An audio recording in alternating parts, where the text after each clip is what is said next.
Ikaw daw ang nagtuturo. Ako nga po. O, tingnan mo to.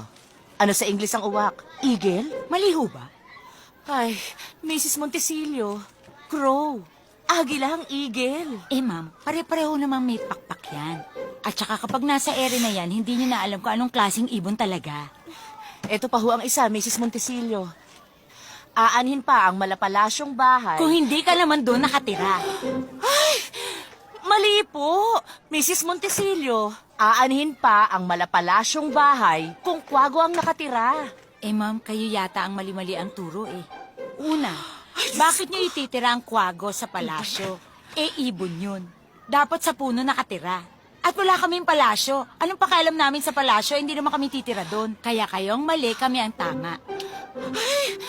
Mrs. Montesilio, I suggest, kumuha na lang kayo ng tutor para sa mga anak nyo. Or better yet, bumalik na lang kayo sa pag-aaral. Kaya ako nga pinag-aaral yung anak ko dito para turuan nyo. Kung ako lang din, di tatanggalin ko na yung anak ko dito. Ang mahal-mahal pa ng tuition nyo. At magaling ako dyan sa mga kasabihan na yan.